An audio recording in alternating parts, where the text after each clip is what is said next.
South India Shopping Mall, The Wedding Mantra, Sarikotta Wedding Collection, South India Shopping Mall.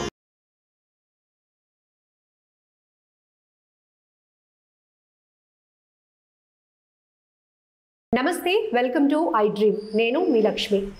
Corona మళ్ళీ విజృంభిస్తోందా? Covid కష్టాలు తప్పవా? ఇప్పటికే ఆంధ్రప్రదేశ్లో కూడా corona positive కేసులు నమోదవుతూ ఉండటం తీవ్ర భయాందోళన రేపుతోంది. విశాఖలో ఒక వివాహితకు కరోనా పాజిటివ్ ఉంటే కడపలో మరొక 2 పాజిటివ్ కేసులు నమోదవటం ఇప్పుడు ప్రతి ఒక్కరు కూడా ఒక ప్యానిక్లోనికి వెళ్తున్నారు. దీంతోనే వైద్య ఆరోగ్య శాఖ కూడా అలర్ట్ అయింది. మళ్ళీ మాస్క్ తప్పనిసరిగా ప్రతి ఒక్కరు కూడా పెట్టుకోవాలి, సోషల్ డిస్టెన్స్ పాటించాలి. ఒకప్పుడు కోవిడ్-19 సిచ్యువేషన్లో ఏవైతే మనం కేర్ తీసుకున్నామో అవన్నీ తప్పనిసరిగా పాటించాల్సిందే. కోవిడ్ నుంచి దూరంగా ఉండాలి అంటూ అనేక సూచనలు, జాగ్రత్తలు కూడా ఇప్పటికే రివీల్ చేయడం జరిగింది. సో దీనిపైన మాట్లాడదాం. చాలా వరకు కోవిడ్ అనేటప్పటికీ ప్రతి ఒక్కరూ కూడా ఒక రకమైన ప్యానిక్లోనికి వెళ్ళిపోతూ ఉంటారు. రకరకాల ఆలోచనలు ఉంటాయి, రకరకాల డౌట్స్ కూడా ఉంటూ ఉంటాయి. వాటిపైన క్లారిఫికేషన్ తీసుకుందాం. డాక్టర్ వీరేన్ గారు మనతో పాటు ఉన్నారు, ఇన్ఫెక్షన్స్ స్పెషలిస్ట్. నమస్తే డాక్టర్ గారు. సో జనరల్గా ఎన్నో డిసీజెస్ మనం చూస్తూ ఉన్నాం, ట్రీట్మెంట్ తీసుకున్న వాళ్ళు కూడా భయపడరు. కానీ కోవిడ్ అనేటప్పటికీ ఆ సిచ్యువేషన్స్ అందరికీ కళ్ళ ముందు అలా కదలాడుతూ ఉంటాయి, భయం వేస్తుంది. సో ఇప్పుడు మళ్ళీ పాజిటివ్ కేసులు ఒక్కొక్కటి నమోదవుతూ ఉండటం, అసలు ఏం చెప్తారు కోవిడ్-19 కోసం? ఇప్పుడు మళ్ళీ కరోనా అంటున్నారు, అవే సిమ్టమ్స్తో ఉంటుందా లేకపోతే ఏంటి? సో కోవిడ్లో భయానికి కారణం అనేది మెయిన్లీ ఒకటి కారణం. ఎందుకంటే ఇది పబ్లిక్కే కొత్త కాదు, డాక్టర్స్ కూడా కొత్త. గత 3 ఏళ్ల ముందు ఎవరికి కూడా కరోనా వైరస్, కోవిడ్-19 వీటి గురించి ఎవరికి తెలియదు. పరిచయం లేని పేరు, పరిచయం లేని డిసీజ్ మాకు కూడా కొత్త. ట్రీట్మెంట్స్ ఎవాల్వ్ అవ్వడం కూడా మేము కూడా నేర్చుకున్నాం. పబ్లికే కాదు, మేము కూడా ఎలా ట్రీట్ చేయాలి పేషెంట్ నేర్చుకున్నాం. ఇది ప్రథమ కారణం దీని గురించి భయం రావడానికి. ఇకపోతే మీరు అడిగింది ఇప్పుడు కూడా ముందు కోవిడ్ వేవ్స్ లాగే ఉంటుందా లేదా అనేది. So it is too early to tell. ప్రస్తుతానికైతే అక్కడక్కడ అడపదడప కేసులు నమోదవుతున్నాయి. సివిరిటీ కూడా ప్రస్తుతానికి అంతగా లేదు. సో మనం ప్యానిక్ అవ్వడం కాకుండా మన సురక్షితలో మనం ఉండడం బెటర్. ప్రస్తుతానికి అయితే కేసెస్ పెరుగుతాయంటే పెరగచ్చు. ప్రస్తుతానికి క్లైమేట్ కూడా చేంజ్ అవుతుంది, అడపదడప వర్షాలు. ఇదే టైం వైరసెస్ అన్ని విజృంభించే టైం ఇది. రెస్పిరేటరీ వైరసెస్ అంటారు. కోవిడ్ కానీ, ఫ్లూ కానీ, బర్డ్ ఫ్లూ, ఇవన్నీ రెస్పిరేటరీ వైరసెస్, శ్వాసకోశకు సంబంధించిన వైరస్లు. ఇవన్నీ వర్షాలు పడినా, సడన్గా వింటర్ సమ్మర్ నుంచి మెల్లగా రైనీ సీజన్ వింటర్కి వెళ్ళినా అప్పుడు ఎక్కువ విజృంభిస్తాయి. ఇప్పుడు కేసులు పెరగడం కానీ ఇవన్నీ చూడొచ్చు. సివిరిటీ ఉంటుందా లేదా అనేది ఆ మ్యూటేషన్స్ బట్టి, వేరియంట్స్ బట్టి కూడా ఉంటుంది. సో ఇది సివియర్ వేరియంటా కాదా ప్రస్తుతానికి అనేది ఇంకా గవర్నమెంట్ దాని మీద రీసెర్చ్ చేయాల్సిన అవసరం ఉంది. Yes sir. ఇప్పుడు హాట్ సమ్మర్లో కూడా మనకి రెయిన్స్ పడుతూ ఉన్నాయి. దీంతో కూడా కొంతమందికి వైరల్ ఫీవర్స్ వస్తున్నాయి. అంటే ఈ ఇన్ఫెక్షన్స్కి ఇప్పుడు కోవిడ్-19 లక్షణాలకి ఏమైనా డిఫరెన్సియేషన్స్ గమనించవచ్చు అంటారా? ఇక్కడే చాలా వరకు పేషెంట్స్ కన్ఫ్యూజ్ అవుతూ ఉంటారు.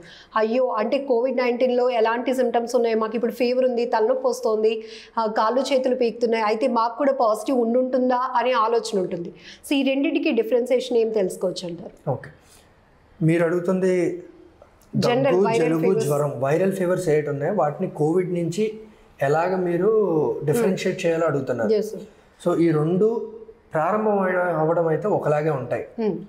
జలుబు, దగ్గు, గొంతు నొప్పి, జ్వరం, ఒళ్ళు నొప్పులు, తలనొప్పి రెండు ఒకేలా ఉంటాయి, ప్రారంభం అవుతాయి.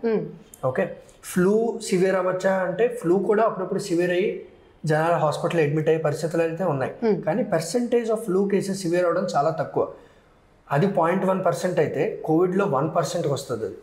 సో ఓన్లీ మనం టెస్ట్ చేసుకోకుండా, పేషెంటే కాదు ఏ డాక్టర్ కూడా ఇది ఫ్లూవే, నార్మల్ వైరల్ జ్వరమే, లేదా ఇది కోవిడ్ అని ఎవ్వరూ చెప్పలేరండి.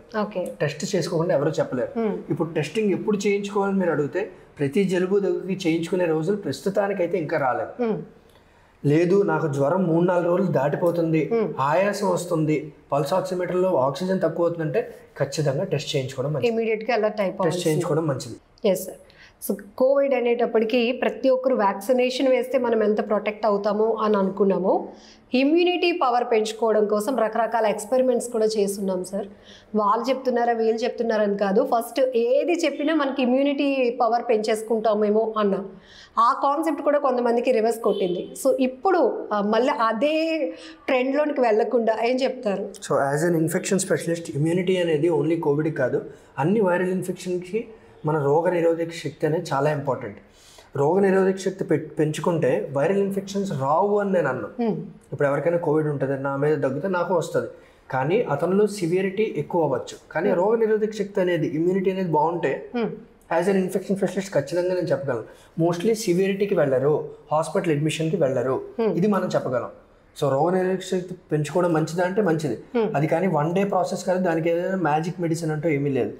ఓవర్ ద టైం మన డైట్లో విటమిన్ సి ఉన్న వెజిటబుల్స్, ఫ్రూట్స్ ఇవన్నీ ఇంక్లూడ్ చేసుకుంటే ఓవర్ 1 to 2 months పెరుగుతుంది. ఇదే కరెక్ట్ టైం అది పెంచుకోవడానికి. సో అందరూ ఫ్రెష్ ఫ్రూట్స్, వెజిటబుల్స్ ఉన్న డైట్ ఇంక్రీజ్ చేసుకుంటే రోజు కానీ అట్లీస్ట్ నిమ్మరసం, మ్యాంగోస్ ఇప్పుడు అవైలబుల్, వాటిలో అన్నింటిలో విటమిన్ సి ఉంటుంది.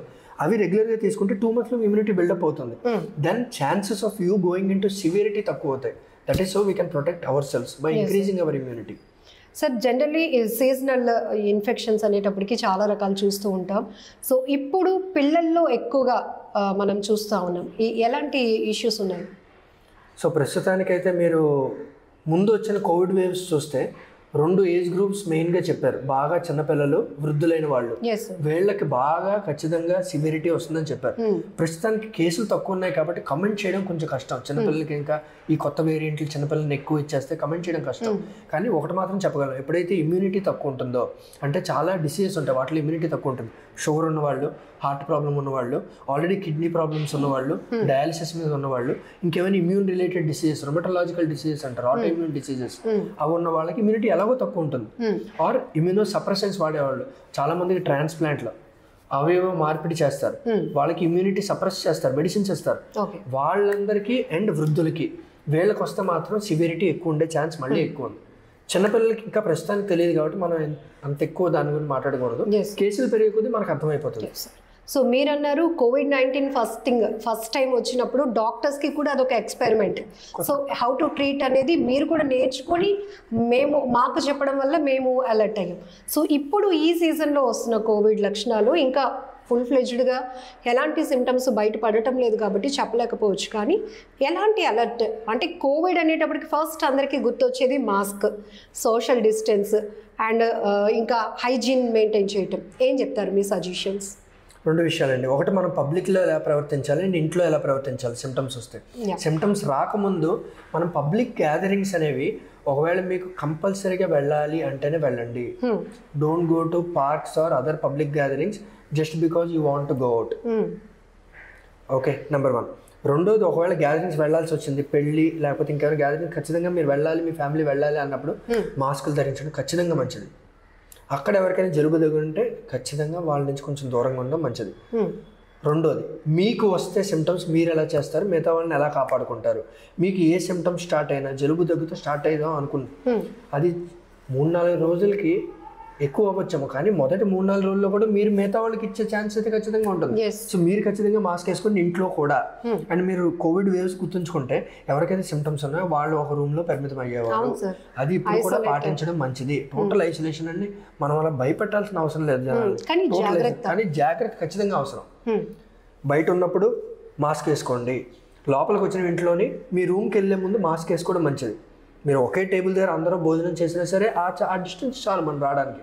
సో వాళ్ళు వేరేగా ఉన్న సిమ్టమ్స్ తగ్గే వరకు, లేదు నాకు సిమ్టమ్స్ పెరుగుతున్నాయి, 4 రోజులు అయిపోయింది జ్వరం తగ్గలేదు, 5 రోజులు అయిపోయింది జ్వరం తగ్గలేదు, టెస్టింగ్కి వెళ్ళడం మంచిది. అప్పుడే చెప్పారు డాక్టర్స్ అందరూ కూడా, మాస్క్ అనేది మన లైఫ్లో ఇంకా ట్రావెల్ అవ్వాల్సిందే అని. కాకపోతే కాస్త రిలాక్స్ అయ్యాం కాబట్టి మాస్క్ల ఊసలేదు, ఇప్పుడు మళ్ళీ స్టార్ట్ అవుతోంది.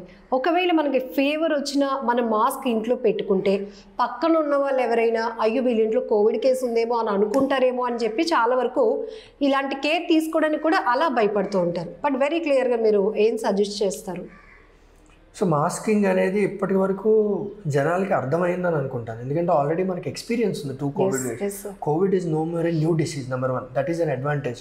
ముందు నేను చెప్పినప్పుడు అప్పుడు అందరికీ కొత్త, డాక్టర్స్ కొత్త, మాకు కొత్త కాదు. We know what to do with our patient, we know how to track them and we know how to treat the disease. This is the major advantage. ఇది మేజర్ అడ్వాంటేజ్ మనకున్నది ఈసారి కోవిడ్లో. సో కంగారు పడాల్సిన విషయం లేదు, కానీ మన కుటుంబ సభ్యుల్ని కాపాడుకోవడానికి మన రెస్పాన్సిబిలిటీ అది. పబ్లిక్లో కూడా మన రెస్పాన్సిబిలిటీ. సో మాస్క్ ధరించడం ఆల్రెడీ అందరికీ అలవాటు అయిపోయింది. అండ్ అంతగా జలుబు దగ్గు బాగా ఇది వస్తుంది అంటే అప్పుడు చేతులు కడుక్కోవడం ఎలాగో నేను చెప్పాల్సిన అవసరం లేదు. శానిటైజర్లు మళ్ళీ వాడకంలోకి వస్తాయి అండ్ వాడకంలోకి రావాలి కూడా. అండ్ మీరు హాస్పిటల్స్ ఎక్కడైనా ఎవరైనా అడ్మిట్ అయినప్పుడు కూడా హాస్పిటల్స్లో ఉంటాయి ఖచ్చితంగా మాస్క్, శానిటైజర్, ఈ రెండు అందరూ వాళ్ళ షేప్లో పెట్టుకుని తిరగాల్సిన టైం వచ్చేసింది. ఎస్ సార్, మీరు ఎక్స్క్లూజివ్లీ ఇన్ఫెక్షన్స్కి ట్రీట్ చేస్తూ ఉంటారు కాబట్టి, స్పెషలిస్ట్ కాబట్టి, ఇన్ఫెక్ట్ అయిన తర్వాత ట్రీట్మెంట్ ఇది సెకండ్ థింగ్. కానీ అసలు ఇన్ఫెక్షన్స్ ఎందుకు వస్తాయి సార్? జనరల్గా మనం చేసే మిస్టేక్స్ ఏంటి డైలీ లైఫ్లో? అంటే ఇన్ఫెక్షన్స్ వచ్చాక సివియర్ అవ్వడం రెండు విషయాలు మేడం. ఇన్ఫెక్షన్స్ రాకుండా ఉండాలంటే మన రోగ నిరోధక శక్తి కానీ మన హెల్త్ కానీ పీక్ లెవెల్స్లో ఉండాలి, పారామౌంట్ లెవెల్స్లో ఉండాలి. అప్పుడు ఇన్ఫెక్షన్స్ మ్యాక్సిమం మనం ప్రివెంట్ చేయగలం. ఓకే, అలాగని ఇప్పుడు దోమ కొడితే మలేరియా వస్తుందంటే వస్తుంది, మీ ఇమ్యూనిటీ ఎలా ఉన్నా మలేరియా వస్తుంది మేడం, ఎలా ఉన్నా వస్తుంది. సో మిగతా ఈ వైరసెస్ లాంటి వాటిని కొంచెం మనం కాపాడుకోవడం. అండ్ ఒకవేళ ఇన్ఫెక్షన్ వచ్చినా సివియర్గా ఉండకూడదు అంటే మీ ఇమ్యూనిటీ బాగుండాలి. ఓకే, ఇమ్యూనిటీ తక్కువ అయిన వాళ్ళకి ఇమ్యూనిటీ ఎక్కువ, ఇద్దరికి ఇన్ఫెక్షన్స్ వస్తాయి. కానీ ఇమ్యూనిటీ తక్కువ ఉన్న వాళ్ళకి, రోగ నిరోధక శక్తి ఎవరికి తక్కువ ఉంటుందో వాళ్ళకి చాలా సివియర్ అవుతుంది అది. ఓకే, సో సివియర్ అయితే లైఫ్ థ్రెటనింగ్ ఉంటుంది. జనరలీ మన బాడీ పార్ట్స్లో దేని ద్వారా ఎక్కువగా ఇన్ఫెక్షన్స్ రావడానికి అవకాశం ఉంటుంది? సో ఇన్ఫెక్షన్స్ అనేవి ప్రతి బాడీ పార్ట్ని, ప్రతి అవయవాన్ని, లైక్ ఎక్కువ నెయిల్స్ అని చెప్తా ఉంటారు కదా సార్, మనం తీసుకునే ఫుడ్ నుంచి. లేదు, ఫుడ్ ఇన్ఫెక్షన్స్ అనేవి ఓన్లీ పొట్టకి సంబంధించింది. ఇన్ఫెక్షన్స్ బ్రెయిన్ నుంచి కాలు వరకు ఎక్కడైనా రావచ్చు. బ్రెయిన్ ఇన్ఫెక్షన్ బ్రెయిన్ ఫీవర్ అని పిలుస్తారు, ఎన్కెఫలైటిస్ అని పిలుస్తారు. ఓకే, బ్రెయిన్ ఇన్ఫెక్షన్ అది. దాని తర్వాత కిందకు వస్తే మీకు హార్ట్ లో ఇన్ఫెక్టివ్ ఎండోకార్డిటిస్ అని ఇంకో ఇన్ఫెక్షన్ ఉంది. లంగ్స్ లోకి వస్తే న్యూమోనియా అని ఉంది. పొట్టలోకి వస్తే పొట్టలో ఇన్ఫెక్షన్స్ ఉన్నాయి, జెనైటల్ ఇన్ఫెక్షన్స్ ఉన్నాయి, HIV ఉంది, లైంగికంగా సంక్రమించే ఇన్ఫెక్షన్స్ ఉన్నాయి. అలాగే కాళ్ళలో డయాబెటీస్ వాళ్ళకి అల్సర్స్ ఏమైనా దెబ్బ తగిలితే హీల్ అవ్వు, ఆ డయాబెటిక్ ఫుట్ ఇన్ఫెక్షన్. సో ఇన్ఫెక్షన్లు ఒక్కటే మొత్తం బాడీలో ఏ అవయవాన్నైనా ఇది చేయగలిగింది ఇన్ఫెక్షన్స్. సో ఏ అవయవాన్నైనా రావచ్చు. ప్రతి ఇన్ఫెక్షన్కి అది ఒక ప్లేస్ ఉంటుంది. ఫర్ ఎగ్జాంపుల్ కోవిడ్ మెయిన్లీ ఏ అవయవాన్ని ఇన్ఫెక్ట్ చేస్తుందో నేను చెప్పక్కర్లేదు, లంగ్స్ ఇన్ఫెక్ట్ చేస్తుంది. అలాగే ప్రతి బ్యాక్టీరియాకి, ప్రతి ఇన్ఫెక్షన్కి బాడీలో ఒక పార్ట్లోకి వెళ్ళి కూర్చుంటుంది అది. అలాగే సో ఇన్ఫెక్షన్ అనేది ఏ బాడీ పార్ట్ అయినా ఇన్ఫెక్ట్ చేయొచ్చు.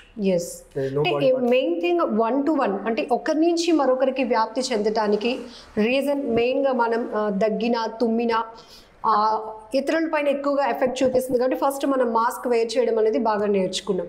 సో ఈ రకంగా ఇలాంటి ఇన్ఫెక్షన్స్ నుంచి దూరంగా ఉండాలన్నా రెగ్యులర్ లైఫ్లో ఏ ఫుడ్ ఎక్కువగా మనం తీసుకుంటే ఇమ్యూనిటీ ఇంప్రూవ్ చేసుకోవచ్చు? రోజు మీ డైట్లోనే ఫ్రెష్ ఫ్రూట్స్ అండ్ వెజిటబుల్స్ ఖచ్చితంగా ఇంక్లూడ్ చేయండి.